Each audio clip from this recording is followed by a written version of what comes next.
All right, everyone. Welcome to Homework to Bootcamp. We'll try to make sure your time here is as useful as possible, take you through homework to P1 and P2, and give you tips on how to solve those questions that you are facing right now. A few logistics before we move forward. The early submission is due in 4 days, and that's October 10th, just before midnight. Make sure you have your Kaggle submissions and Canvas MCQs done.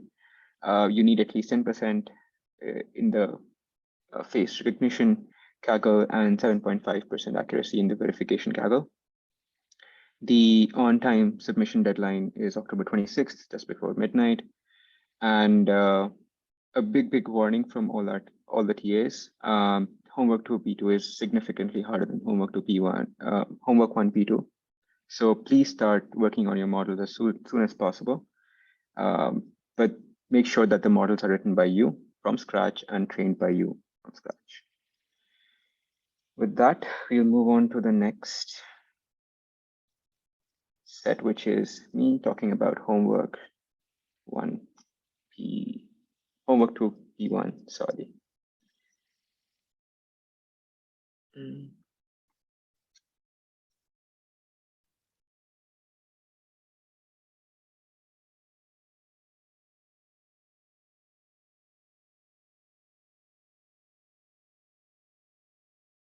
to share my desktop. All right. Hope you guys can see my screen. So this is homework 2 P1. As I'm expecting you guys would have already started reading through this and have gotten through a lot. And I hope we'll answer some questions that you guys are getting right now and how to solve this more efficiently. All right. First off, we have an introduction which basically talks about what you're trying to do here in this homework. We'll talk about resampling. We'll talk about pooling, flattening, how everything combines together. All right, so let's get down to it. We highly recommend going through the multiple choice questions first. A quick tip: on the end of this document, you find an appendix which will help you solve these questions faster. If you have any other questions, post on Piazza. We'll try our best to solve your issues. All right, with that done, I hope you don't have any questions on how to answer those, though. You have a PBY file that you have to put your options in. The autograder will go ahead and verify that. All right, dealing with the first problem that we want you to address is resampling. In resampling, we have two specific functionalities that we want you to implement: an upsampling and downsampling. On the upsampling end, we'd also want you to implement the backward as well. So as you can see, upsampling, you basically want to make sure that for every position that you have in the input vector, you expand that to k. So essentially, you have to pad it by k-1 zeros, as has been explained in the class as well. A quick tip: you guys can think about using npcron and using the second, so to say, parameter as a cron factor to pad your input vectors. The game is to actually create how you create this cron factor. That's a good read as well. In terms of backward, the idea is to remove these alternate or k-1 inputs after every position that you get from that you get in the function.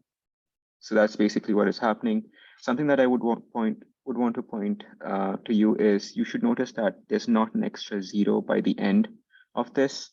That is what the expectation with upsampling is. Essentially, backwards of upsampling is downsampling, but we'll see a slight difference that I want you guys to notice. I hope you've not had any issues here. It's pretty straightforward. A clarification that I want to bring ahead is it doesn't, upsampling or downsampling doesn't affect the batch size or the channels of the input vector or image. With that aside, let's talk about downsampling. Like I was talking about, downsampling is basically backwards upsampling. So it's basically the same thing. You're removing k-1 positions of whatever data that you have in the vector. And with respect to the backwards effect, the backward is basically upsampling. The backwards of downsampling is upsampling, but here you'd notice that the extra 0 is kind of added. So make sure that you pay attention to this caveat and code accordingly. I hope you had no questions so far. Now we move on to upsampling 2D. In terms of upsampling 2D, you'll see there's a slight difference that, except the fact that you have to add zeros, pad zeros after every position, you also have to pad zeros for every alternating row. So the game is to actually, like I was talking, to create this cron factor in such a way that you get a padded output in one shot. Remember to pad k minus 1 times, and you'll also see there's no zeros here. So try to pay attention to that. With regards to backwards, it's pretty much similar to how we dealt in 1D. You basically skip through the positions, the data that is presented in the alternate or k minus 1 spaces after every data point that you get in your vector or matrix in this case. Now moving on to downsampling is just basically upsampling backwards in its forward construct. So we're basically trying to, in downsampling, you're trying to remove these k minus 1 positions from your matrices. It's pretty straightforward. The game is to actually figure out the cron factor. Again, with downsampling backwards, you're upsampling basically. So look out for where to add zeros, where not to add zero, where to trim. I hope there were no questions in upsampling or downsampling. If there are any, ping them in the chat or ask away right now.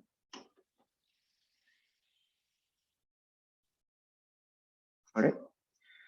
Moving on, we will be dealing with convolutional layers now, which is Conv 1D and Conv 2D.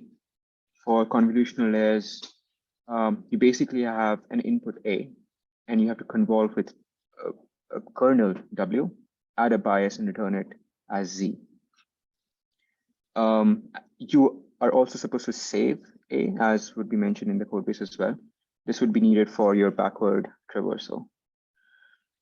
As you can see, how convolution works is it basically goes window to window and keeps sliding. You multiply W across a certain sector, depending upon how big your W is.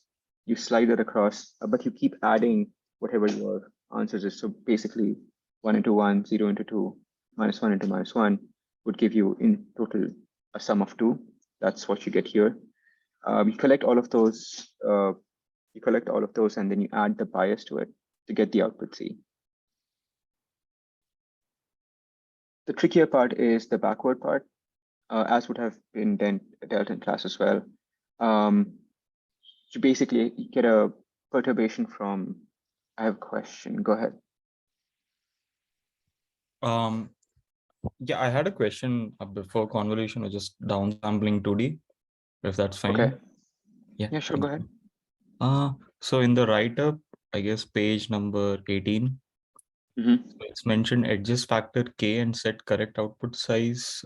You may need to pad the output map to ensure it is right size. Correct. Right. I didn't quite understand why this would be the case. Oh, that might be the case because when you're going backwards, you have to make sure that your output of the backward is of the same size as the input that you're getting in the first place, right? That is why you might have to pad to get the same size as what you had before. So is this line talking about the backward pass or the forward pass? Because it says forward pass. Backward. Where again? Oh, right here. So first two lines are right here.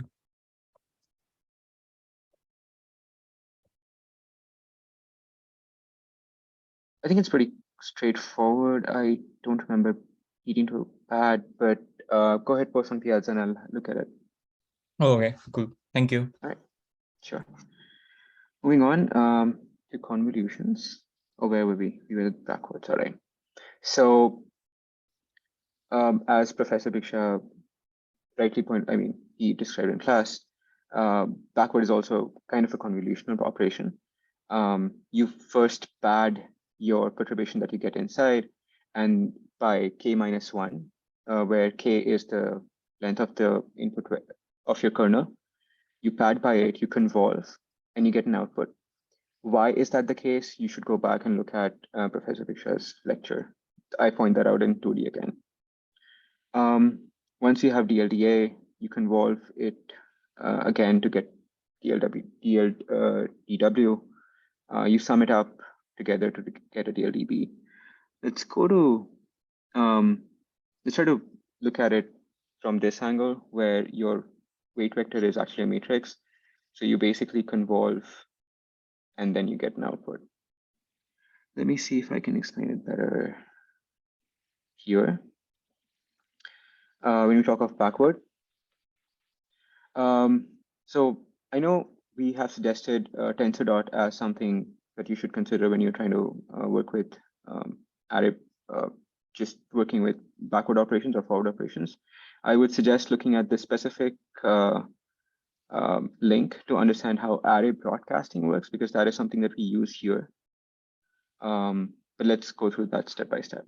You get a DL and DZ, you sum that up to get a DLDB, and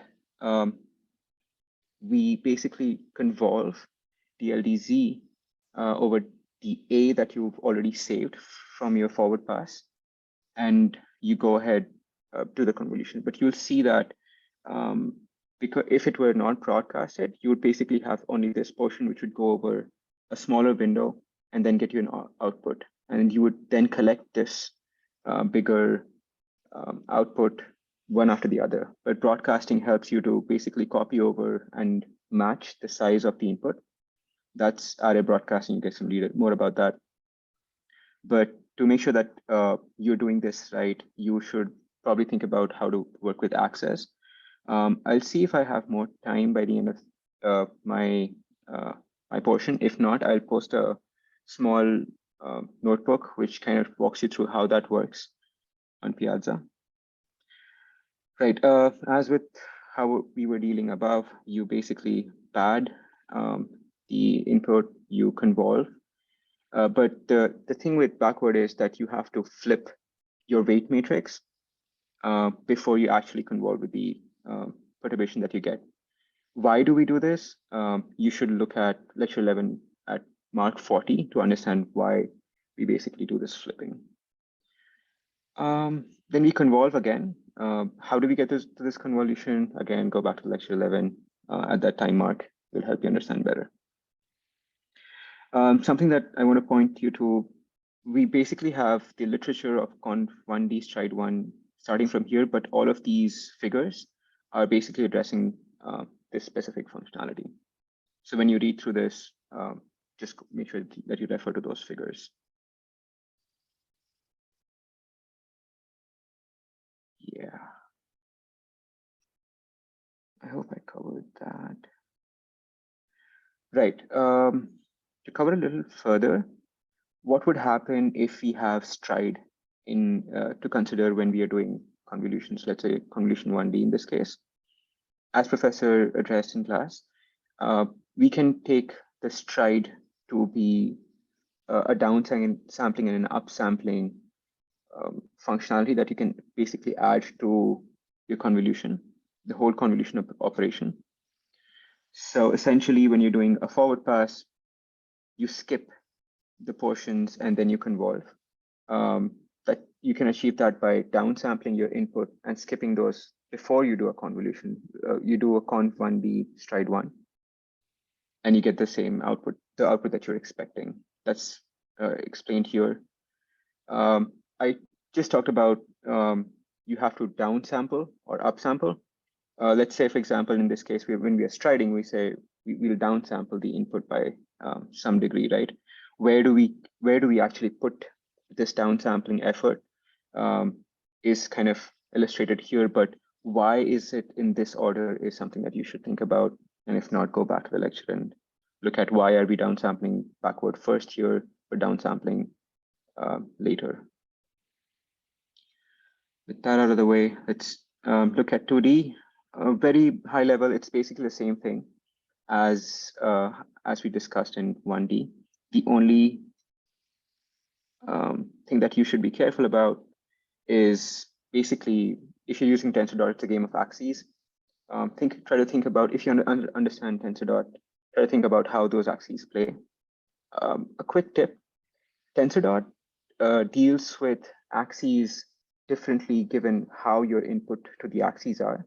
If the axis is a single number, it is dealt with differently. If it's not provided to the TensorDot function, it interacts differently with what your inputs are. And if you give them a tuple of tuples, it interacts differently. So try to have that in your head. You're like, okay, when you're passing that argument, what are you expecting will have much different implications. So be clear on that. Something that I want to bring your attention to was this part where for the 1D case, we flipped horizontally because we were just sliding in one direction. But in the case of 2D, you are sliding horizontally and vertically. So your filters have to be flipped from top to bottom and left to right both. So make sure that you do that. Again, why did we do that? Refer to the lecture. It's very well explained there. Again, you would notice that we have the figures before we start addressing how to implement these specific functionalities. Just a caution there.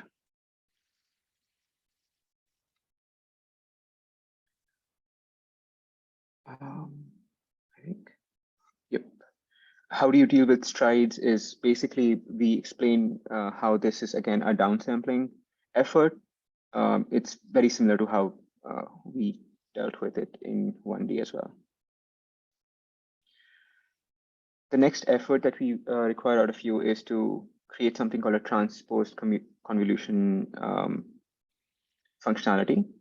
Here, the idea is, as is mentioned in the literature as well, what happens with normal convolutions is if your stride is 1, you make your output is basically smaller than your input is because you have compressed that detail. In transpose, we don't want that. We actually expand the output. And how do we do that? We basically, you can think of it as convolving it with a 1 by upsampling factor effort. We do that by upsampling the input, and you can look at more detail in the write-up. We ask you to do this because this is an implementation that is seen in PyTorch, and like your MyTorch should be as close as possible to PyTorch, so we ask you to implement this as well. There are no questions here on this though.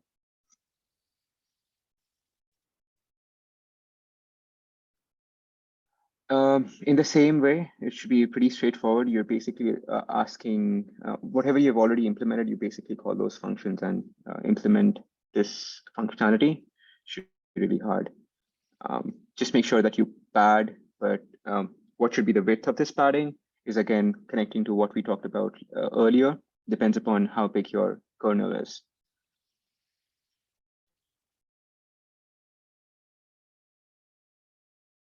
The next functionality that we expect out of you is to flatten your outputs. Why do we ask you to do this? This is basically used when you have an output from your convolutional deck and you want to feed this to your linear layers.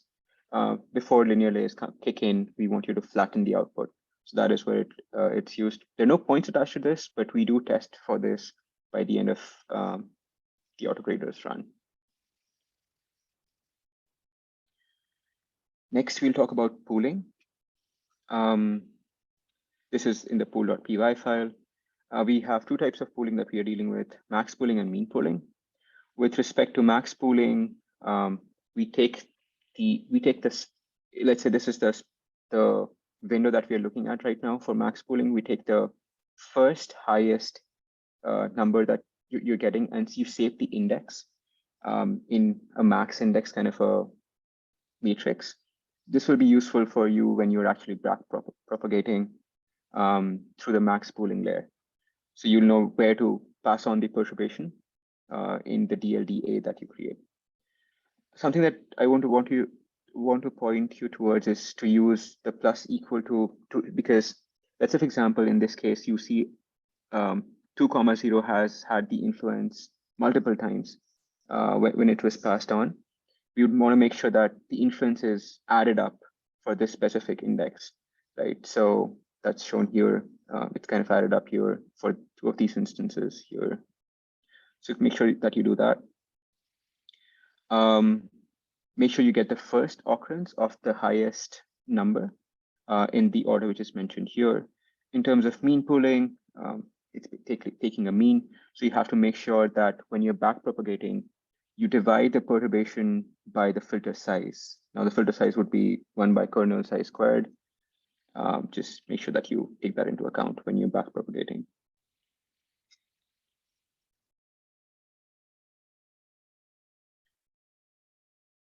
Next, we'll talk about converting scanning MLPs to CNNs.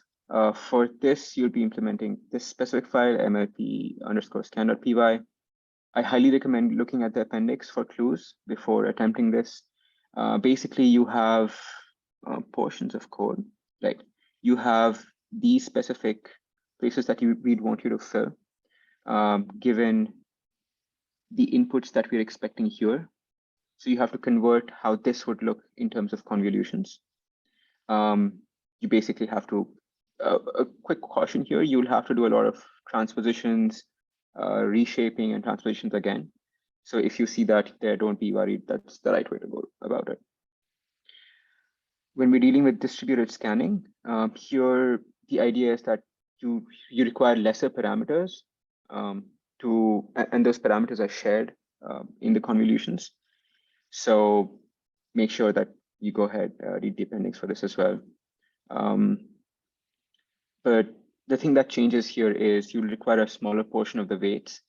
As this is a distributed setting, previous TAs always suggest to draw this out before actually implementing. To wrap homework 2P1 up, you will be coding homework2.py file, where you basically are expected to code this all down. The idea is basically that you have already coded down the functions that you'll need. You just have to orchestrate them here. Mostly it's basically looping through the structure that you create. And yeah, you're at the end of homework 2P1. I hope you get there soon.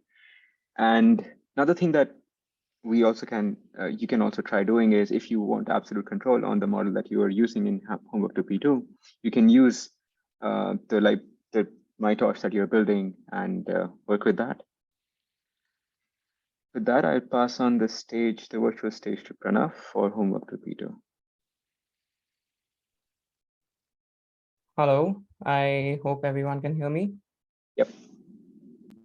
Okay, let's get started with homework 2P2. Am I sharing my screen correctly, or is it some other desktop being shared? We see a problem statement. Yeah, okay, perfect. So let's go to homework 2P2 now. We can finally import Torch and leave the forward and backward to the library itself. So this time the homework 2 part 2 is divided into 2 different problem statements. We have face classification and face verification. Face classification is simply like, given an image, you need to figure out which person we have. And face verification is, given a set of images, you need to differentiate between those images to say and to check whether it's the same person or not. Oops. Yes. So this is an example for face classification. Suppose we have a photo and we have a feature extraction model. We use the photo, we pass it through the feature extraction model, get the embeddings for the photo. I'll go through the model and how to train a model as I cover more slides. But just for now, just keep in mind that you have a feature extraction model. You extract the embeddings from the model, pass it through a linear layer, train the model using a loss function, and you get the probabilities for the identities or the people in the photo. you can simply take an argmax from the probabilities and classify which person or which identity is that photo from. Moving on to face verification. We had face verification designed in a different way this time. Ideally, we were comparing two images. We used to calculate the feature embeddings for these two images and calculate the cosine similarity between those two embeddings. And as we know, the cosine similarity would range from -1 to 1. But in this case, we are now moving to a different setup where we have an unknown image and we have a set of known images. We calculate the feature extraction, we extract the features and calculate the embeddings for the unknown images and also for the known images. Once we calculate the feature embeddings for all the images which are there in the data set, we calculate the cosine similarity for each unknown image by comparing it to all the known images that we have in the data set. Once we have the cosine similarities, you can simply do an argmax to find which particular image from the known data set closely resembles the unknown image. You can use the torch cosine similarity function, which is available in PyTorch, and simply get that. Before I move forward, do you have any questions with the problem statement? I assume it's a no, and I'll move forward. So there are a lot of ways how you can actually implement these models for and train your models for face verification and face classification. There are two ways to ideally do it. One is using a fine-tuning approach where you pre-train a model on image classification and then use it and train it further or fine-tune it for image verification. Otherwise, you can do a sequential approach where you train the model directly for both image classification and verification straight from the top. So I will be going into a lot of detail for each of them because you ideally use various different kinds of loss functions to do image verification. So don't worry, I'll be going through all of them, but let's just break the problem into three different parts right now. So we have three building blocks for this model. We have the image, the input image, and the transformations that you can do upon the input image to such that your model generalizes better. You have the choice of model, which is the most important part. And training the model is another huge mammoth in this case, which is why we recommend you to start early. Training the model will be significantly harder than homework 1P2. So please start early. It's a sincere request for you to start early so that you can get the high cutoff. Let's go through input image and transformations. I'll be skimming through these slides faster because it's quite self-explanatory. So you have different types of transformation techniques available by PyTorch and Torch Vision to be particular. One is color jitter. So color jitter takes an image and it throws different types of colors onto the image so that your model can look at different varieties of the same image. This can help generalize the model better. You also have random perspective. So it basically shifts the angle at which you are looking at the photo. You have random vertical flip. This particular transformation also has a counterpart called random horizontal flip, which I would recommend using. So you specify a probability using which you can flip images randomly. So if you set a probability of 0.5, there's a 0.5 chance that the next time you see the same image, it might appear flipped. This might help your model understand, okay, it's the same person again. There are these transformations available on Torch Vision and by PyTorch itself. You can look at the website, go through the documentation. One common issue which you will face or you might face while implementing transformations is the type error. Be sure to please go through each and every transformation and check what kind of input it expects. There are some transformations which expect a PIL image or and there are also some transformations like random augment which expect a tensor input.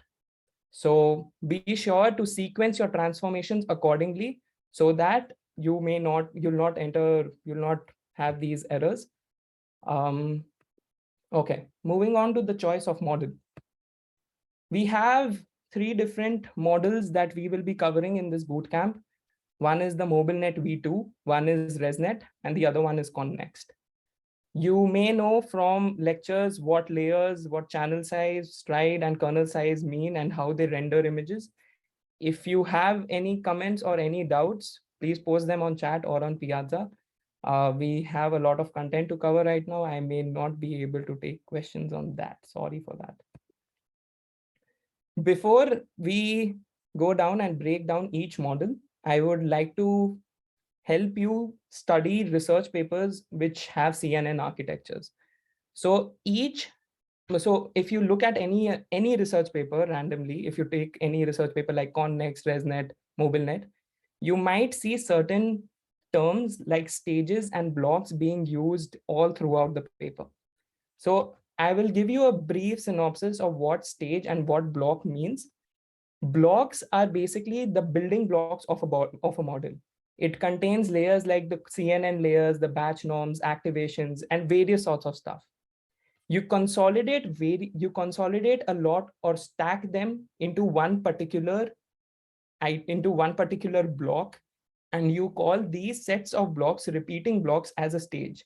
So ideally, you have 3 or 4 different blocks in each stage. And as you progress through stages, what you may observe is that the number of channels keep on changing. The number of channels keep changing is because you move from a feature domain to a spatial domain.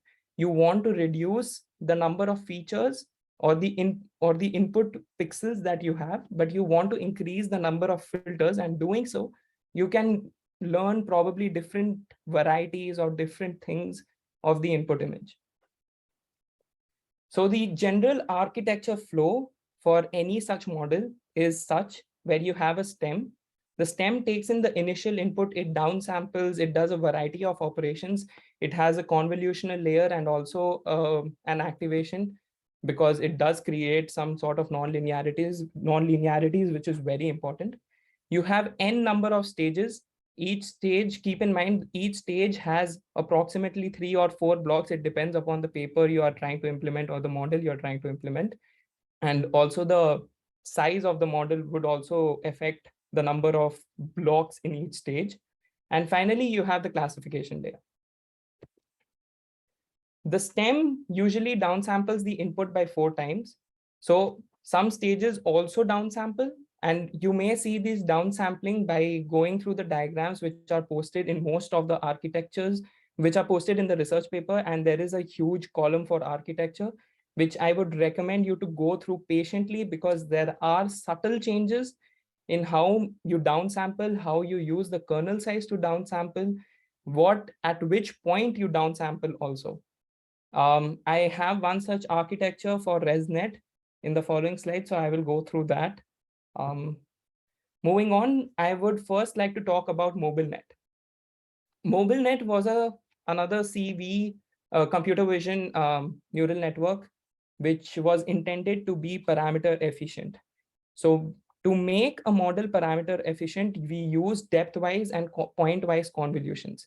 Depth-wise convolutions reduce the number of parameters significantly and can increase your training and can reduce your training time. I would definitely advise you to use depth-wise convolutions for this homework, because it will help you get significant results and also reduce your training time by a huge factor. Why depth-wise convolutions help you and they reduce your training time is something which we will cover in tomorrow's recitation. Aditya will be walking you through the number of multiplications, the number of channels you have to flow through to perform a depth-wise convolution, and contrast it, juxtapose it with a point-wise convolution. So you may get a better understanding then. But this is what a normal convolution looks like. Before I get deeper into each architecture, it is very important to understand these types of convolutions. So you have a kernel. You have a kernel and you're moving the kernel through various parts of the image, and you get an output map. This is just for a single output channel. This is another view of how a kernel looks in 3 dimensions, where you have a huge kernel and you're passing the kernel slowly onto different parts of the image. and creating an output. This output is basically, as Professor mentioned, is a very consolidated output and is feature rich in terms of the number of visual scenes or visual pixels it consolidates into one small pixel. That's basically the output map. So now suppose if you have 256 such filters, you would basically get 256 such output maps, which you can consolidate and stack them together. You may wonder why we went from a 3-channel input to a 256 dimensional input channel, output channel. This is also because you want to learn more and more features. If you consider an image of 12 cross 12 with 3 channels, R, G, and B, there are only so much features you can learn from the model. But if you apply a kernel on top of it and you increase the number of filters to suppose 256, you have a lot more things, lot more subtle, important features which may have gone unnoticed because of those 3 color channels, which you are now trying to learn from the model. Moving on to depth-wise convolutions. Depth-wise convolutions can be broken down into a feature mixing component and a point-wise convolution. The way depth-wise convolution works is that we break down each filter and we use each filter independently on one channel of the input. So suppose you have the orange filter over here. We move the orange filter through the first channel of the input. We take the red filter, move it through the second channel, and the yellow through the third.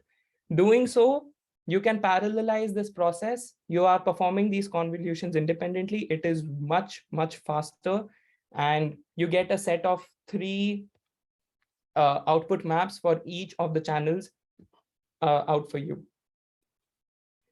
Now, once you have these 3 output channels stacked with each other, you perform a point-wise convolution so that you increase the number of channels from 3 channels to 128 channels in this case. So you take a kernel of size 1 cross 1 cross 3 in this case, and you move it through each of the following parts of the input. Doing so, you get a 1 cross 1 feature mapping from 1 pixel here to another pixel over here. As you can see, the size is retained 5 cross 5, 5 cross 5, but you have 128 such filters. So you are learning 128 different variations of the input. This can help the model understand unknown or hidden features that you have within the input image. So I should have probably put this slide earlier so that you get an idea of point-wise convolution, but it's basically the same idea, like I said. So you take an image of a 1 cross 1 kernel size, but with the same number of channels as the input, and you can stack up all such kernels, like you can have 128 such kernels or filters, and you can get another output map out of it. I hope it made sense. Please let me know if you have any doubts. Or was I too fast?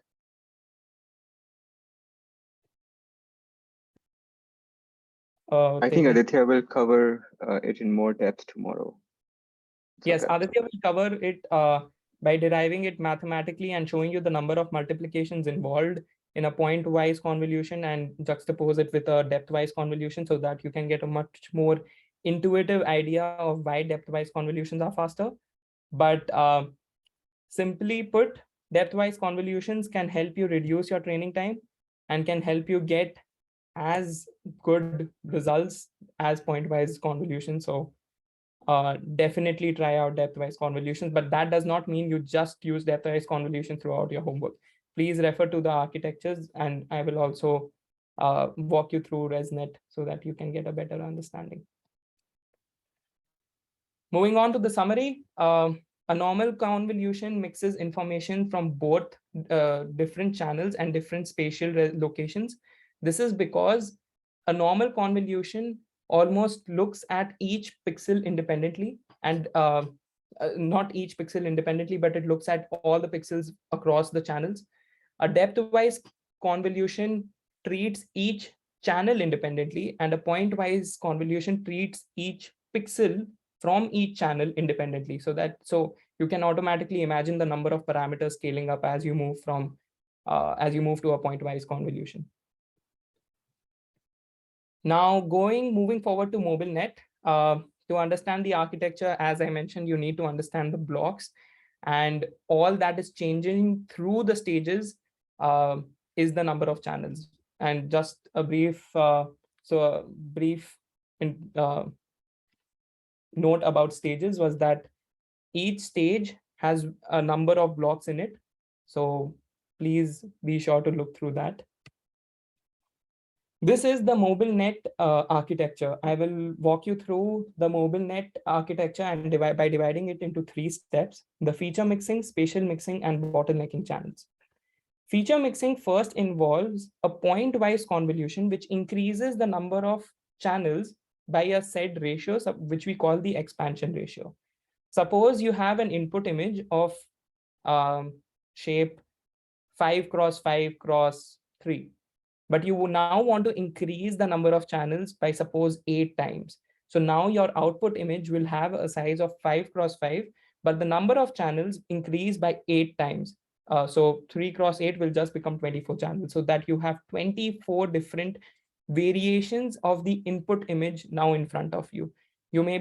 Each kernel is designed to look at different aspects and different views of the input image so that you can learn different things. Once you have mixed these features, you move on to spatial mixing. Spatial mixing, as I mentioned, is a simple depth-wise convolution which communicates information from across various spatial locations. What I mean by various spatial locations is that, as mentioned, how a depth-wise convolution works is that it performs a point-wise convolution first across each. First you take n number of filters, you process or perform convolutions on each channel of the input independently, and after that to take a pointwise convolution across. So depth-wise convolutions automatically help you look at different channels within the input image and draw features from it. The last but not the least is the bottlenecking layer. The bottlenecking layer is used to reduce the number of channel dimensions by, again, the expansion ratio. You may ask why this is important. This is primarily important so that you can add the skip connection from the input back to the output. Doing so, you will be able to train models faster, one thing, and the other thing is that activation functions tend to blow up or vanish in terms of the gradients. Adding these skip connections will help you combat that issue. So, and just a disclaimer, before you make the skip connection, one thing you have to make sure is that the input shape of the image and the output shape of the image must be the same. Otherwise, you cannot basically add these two images or stack them together. So the bottlenecking channel reduces the number of channel dimensions by the same ratio as you expanded it with in the feature mixing process. Now I'll be walking you through Resnet. So Resnet proposed 2 blocks, the basic Resnet block and the bottleneck block. The key point is the residual connection that is brought by Resnet. This, again, as mentioned, helps you train faster and also combat issues like vanishing gradients and exploding gradients.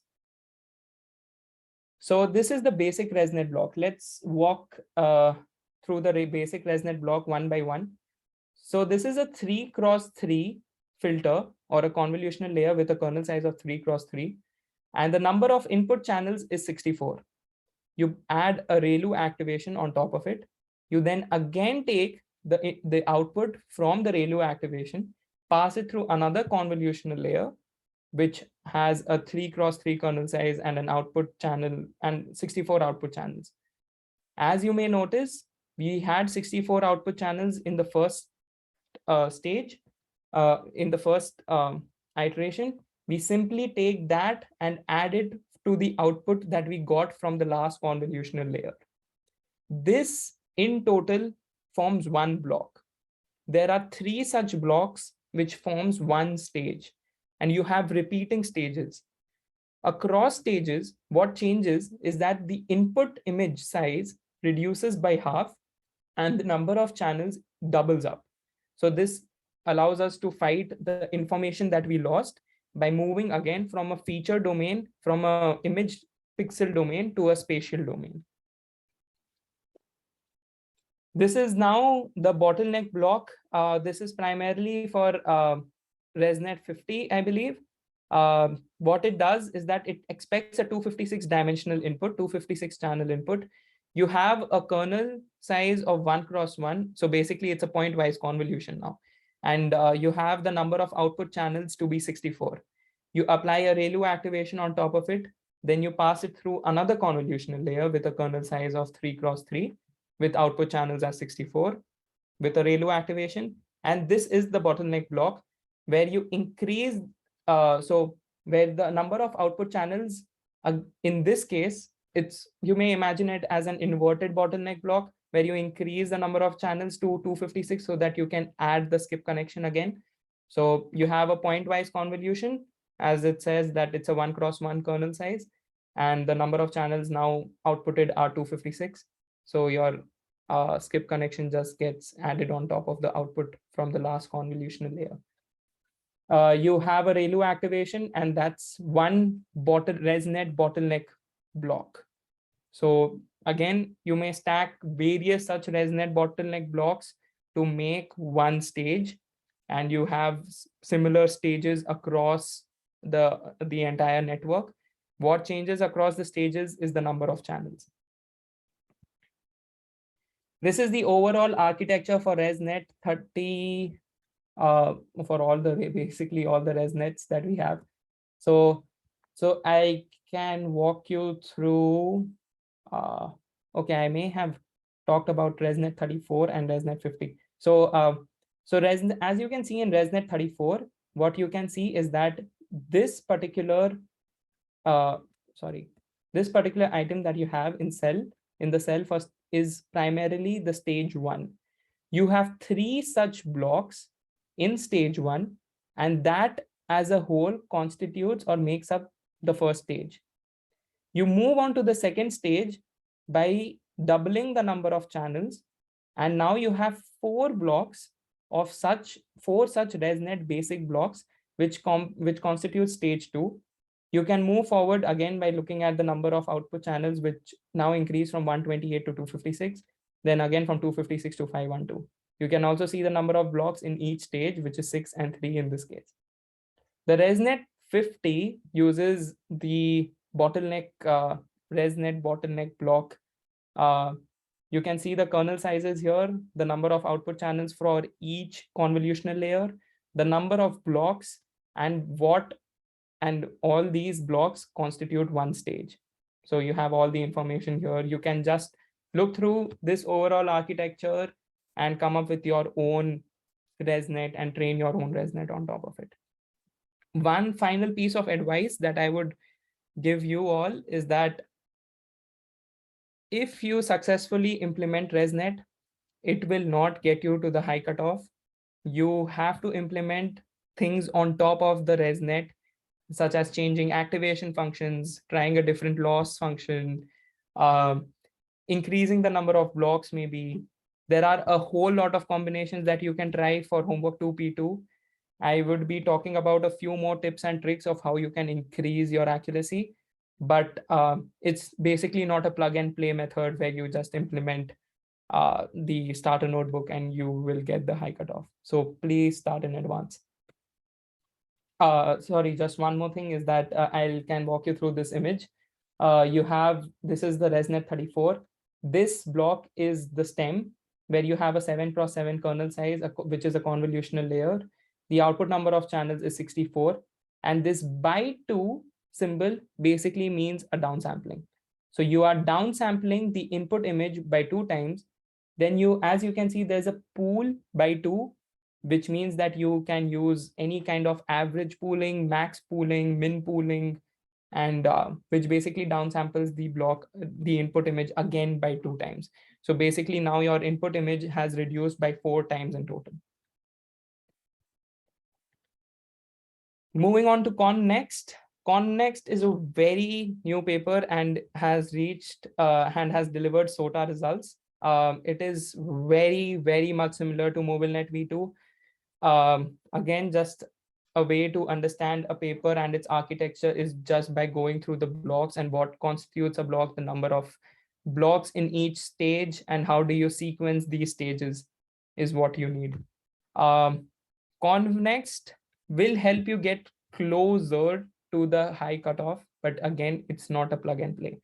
So yeah, you can use Convnext for this particular homework, and even Resnet. You can also get the high cutoff with Mobilenet, but it's just that you have to add on more number of blocks so that it can learn more. So this is a basic Convnext block. So we have a kernel, a convolutional, a CNN layer, which has a 1x1 kernel. So it's a pointwise convolution. And we have 64 such channels, output channels. We then perform, we have a batch norm and a ReLU. Oh, my bad. This is actually the Resnet. So this is basically the Resnet bottleneck block, and this is the Convnext. So we have a 96 dimensional input image. We use a 7x7 kernel size, and the number of output channels is 96. We then perform a layer norm on top of the output. You may ask what layer norm is. I can give you a brief introduction into layer norm. Layer norm is just like batch norm, which operates on a different axis. Wherein batch norm, we performed the averaging and we calculated the mean and the variance on a feature level. Layer norm actually does it on the channel level. So Aditya will again be going through it in detail in tomorrow's recitation. So I will not be covering that. Although I can give you guys a tip is that layer norm did not work out that well with in the set of ablations that we performed, but we would be very well interested to see if you could get the high cutoff using layer norm. So with that said, moving back, we have a 7x7 kernel size. The output number of channels is 96. You have a layer norm. You have a pointwise convolution now. With 384 channels as output. You have a GALU activation, again a pointwise activation. You bring it back to the 96 output channels and then make a skip connection on top of it. That's basically the Convnext block. Comparing Convnext with Mobilenet. The first, as you can see, I have listed down all the particular elements that go into the block for Convnext and Mobilenet. The first layer, the first convolutional layer, is a 7x7 depth-wise convolution. The second one is a point-wise convolution, increasing the number of channels. And the third is a point-wise convolution, decreasing the number of channels, which is basically the bottleneck block. You may compare it with Mobilenet V2, which has a point-wise convolution, increasing the number of channels. So item 1 in Mobilenet is basically item 2 in Convnext. And the 3x3 depth-wise convolution as the second item in Mobilenet, which is the first item in Convnext, almost the same with a different kernel size. And the same, a point-wise convolution decreasing the number of channels, or basically the bottleneck block. And we have a residual connection on top of it. So this is the area where we perform spatial mixing, where we are taking different features across different channels and mixing them together. This is feature mixing, where we are taking features for each independent pixel separately. So it's a pointwise convolution. That's why we are mixing each feature independent of the other. And then you can see that these bottleneck blocks are the same. So these architectures are very, very similar, but we get a huge performance boost in Convnext. So as you know, that there were certain subtle changes in Convnext. The depth-wise convolution in Convnext involved a larger kernel size of 7x7. We also saw that the spatial mixing and the order of the spatial mixing and feature mixing blocks were interchanged, or basically flipped. The channel expansion ratio in Convnext is 4, whereas for Mobilenet it is 6. So that is also a small change. I would basically regard this as some sort of an ablation study which Convnext performed to perform SOTA results. to achieve SOTA results. So just some recommendations. We recommend using batch norm for this homework, regardless of connext using layer norm. And we also advise using stochastic gradient descent for this homework. It will, or it may help you get to a better accuracy score. I know I may be running out of time, but we may have a lot more content to cover. I'm sorry for that. I will try and go fast, but I'll try my best to keep it as informative as possible. So looking at the differences again, we can see that Connext just used a better version of the activation function. It is using GELU instead of ReLU.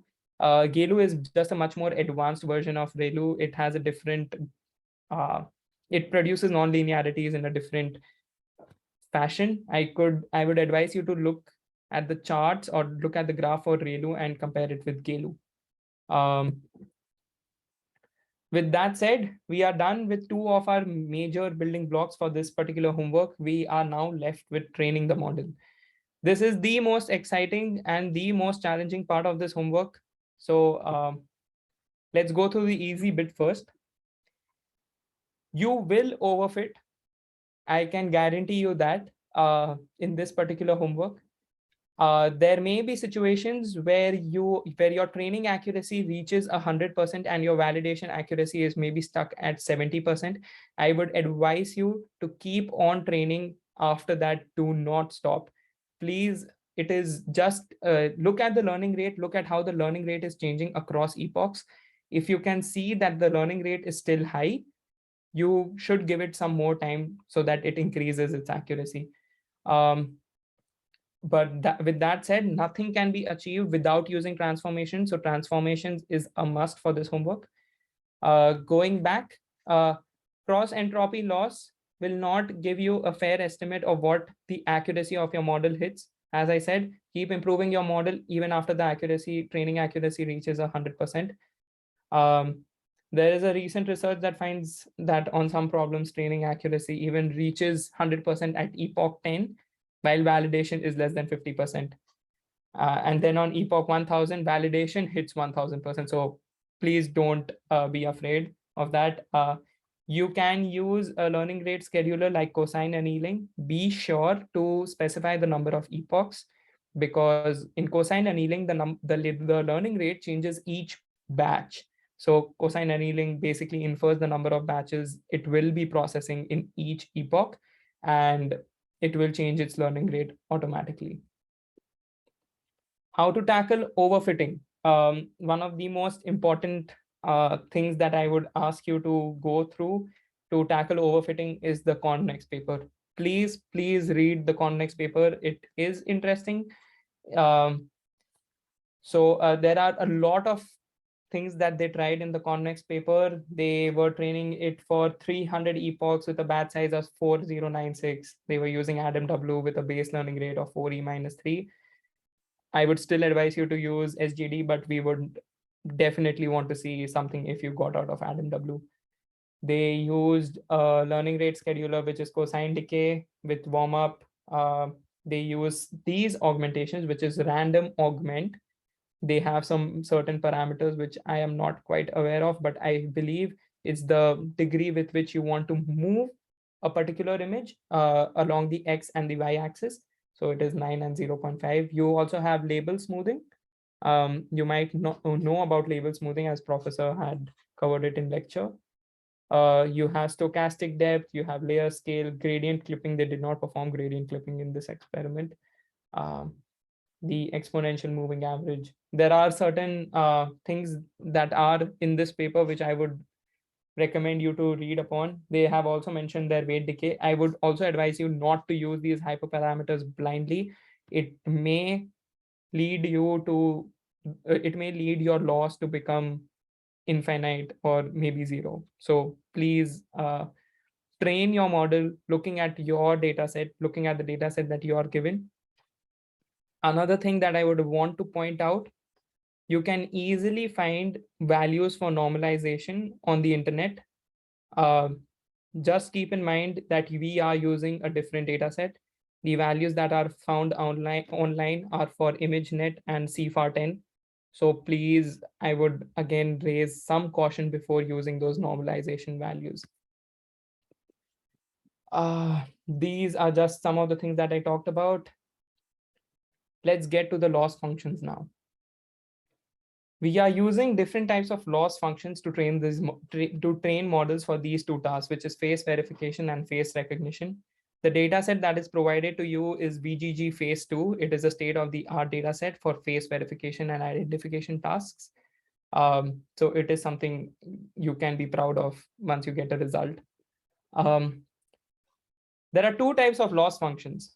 There are non-contrastive loss functions and there are contrastive loss functions. As you can see on the left, these are non-contrastive loss functions, and the example of one of them could be cross entropy loss. There are contrastive loss functions on the right-hand side, which is quite different from the non-contrastive ones.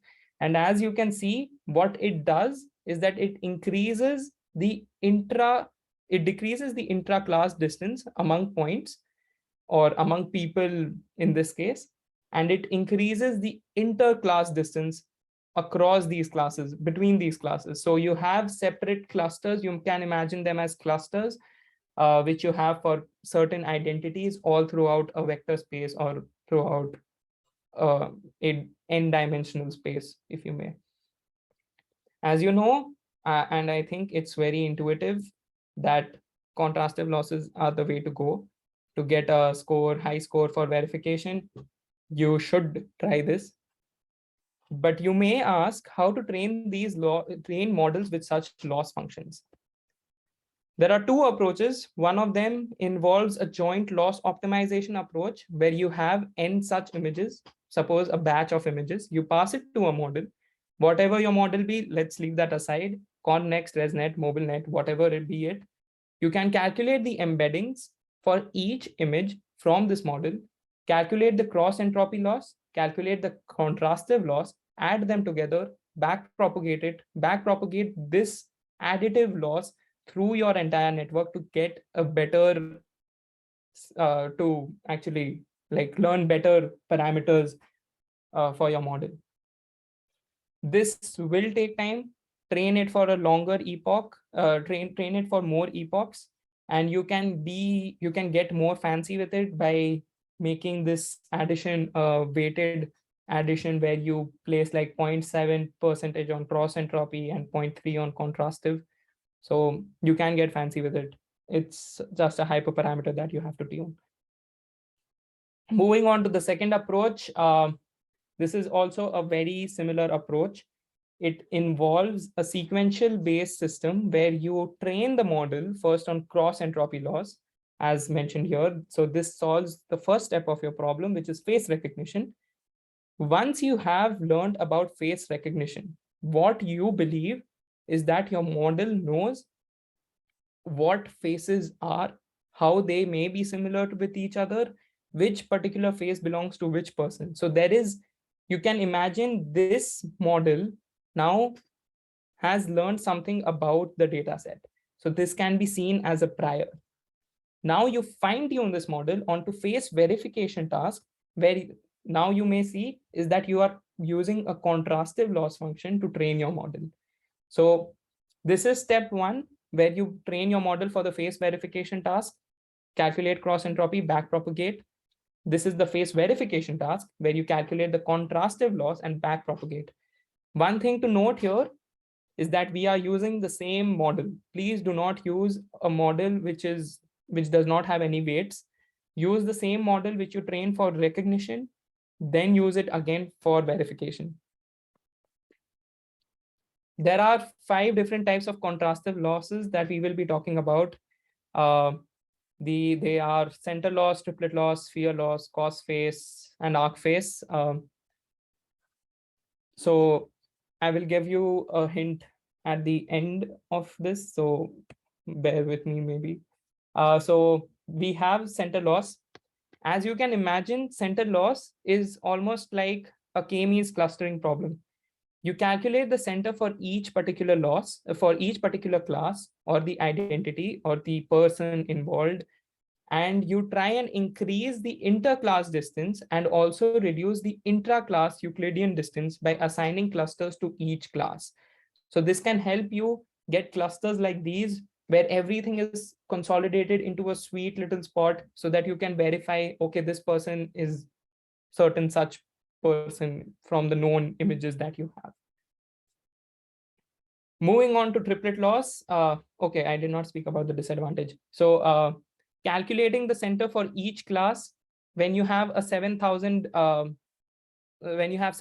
images is very difficult.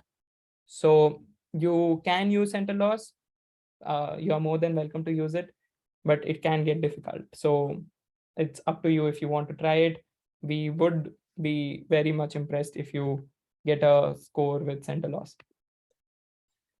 But that said, it has worked in the past, so I would definitely give it a shot. So triplet loss involves sampling 3 images. It can be seen, I would rather show you a different image here. So you have 3 images, anchor, positive, and a negative image. So the anchor image is basically the anchor, and the positive image, as you can see, is the same here. And the negative image is from a totally different class, which you do not know about. You want to decrease the distance between the anchor and the positive so that you can say that these 2 identities are basically the same. And you want to increase the distance between the anchor and the negative so that you can say that these 2 persons or these 2 identities are way off, they are not the same.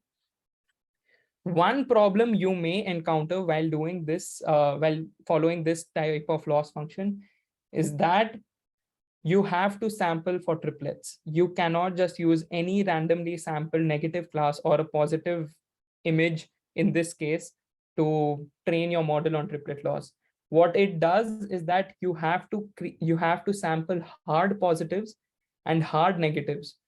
So in such an example, as you can see here, suppose you have an anchor class here and a positive class here.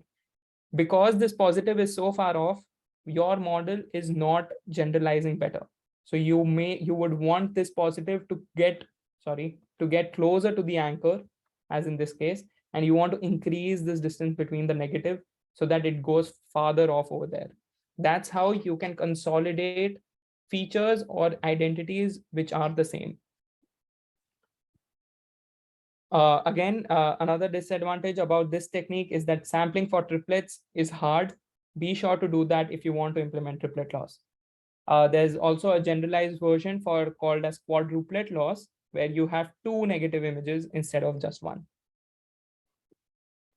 Then moving on to sphere face. This is a paper which is authored by Professor Bhiksha himself. So you can see that in sphere face, you calculate the feature embeddings and you want to maximize or increase the difference between the classes by using an angular margin. So you propose an angular margin theta and you calculate the cosine of the angle between the 2 classes, and you want to differentiate these 2 classes on a sphere or an n-dimensional sphere, if you may. An example of this, I would probably have an image. Yeah. So as you can see here, you have a model trained on sphere face. You have the features or you have the images of one particular person in a huge or a broad area.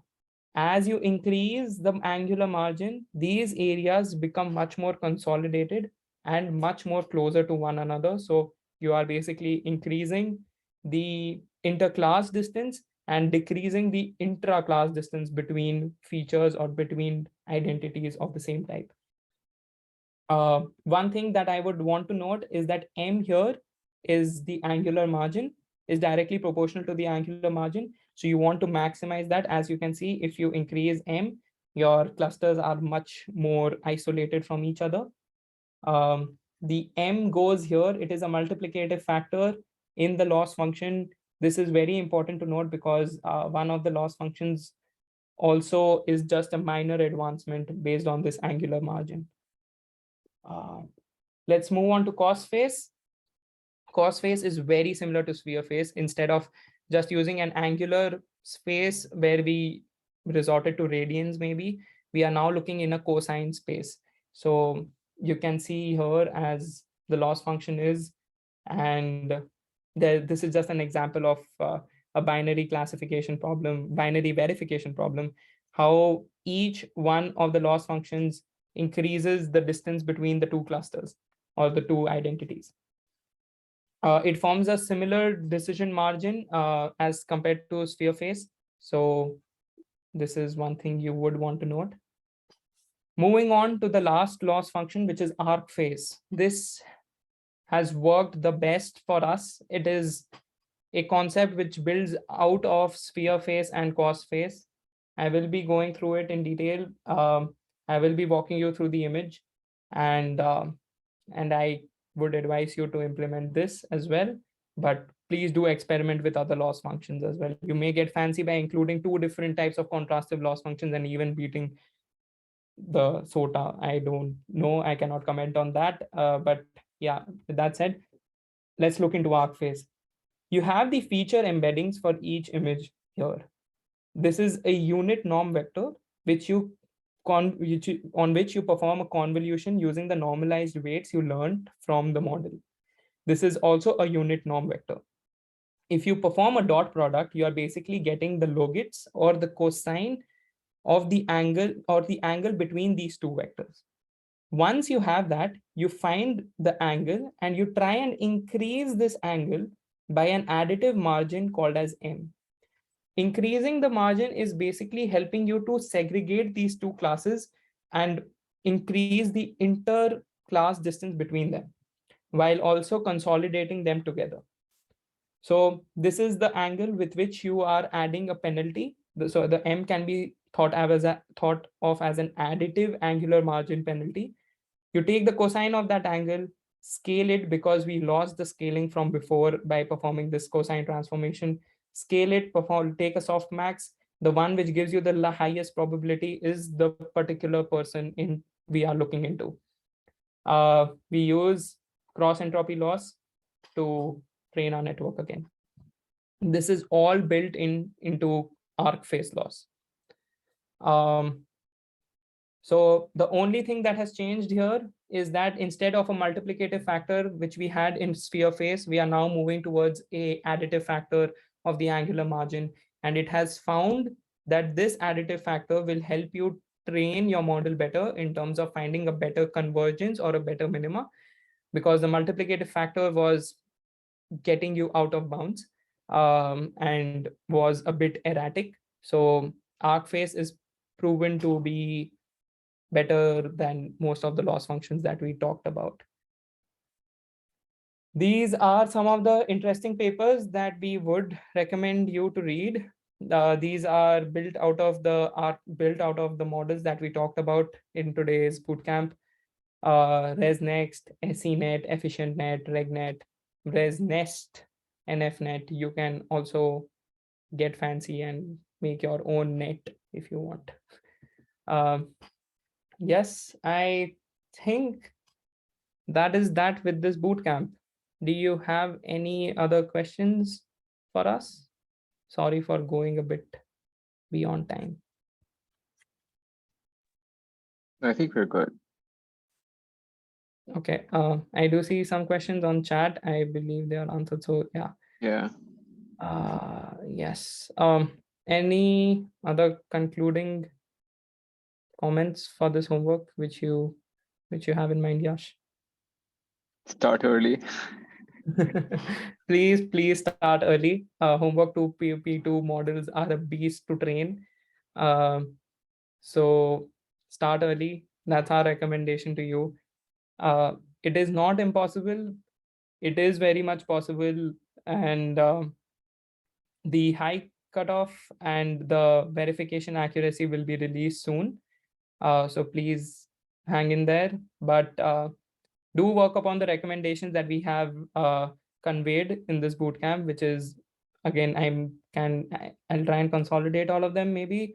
Try connext. Do not use layer norm. Stick to batch norm. You may get a better accuracy with it. Try different loss functions. Arc phase work the best for us, but we would be but we would be more than happy to entertain doubts about certain different loss functions such as triplet loss. We have experimented that as well. Keep in mind, you have to mine those triplets carefully for you to get a good accuracy. Switch to richer activation functions. If you are using Mobilenet, increase the number of parameters that you have in your network.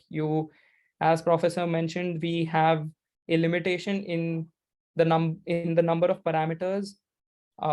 If a model wants to exactly replicate a particular data generating distribution or a data distribution that you want to mimic. So limitation of a model is something very key to this homework. Other than that, I think we are good. All right, perfect. Right on time. Thank you, everyone. We'll see you at OH or on Piazza. If you have any doubts, I have my OH today from 7 to 9. You can drop by. Thanks. All right. See you.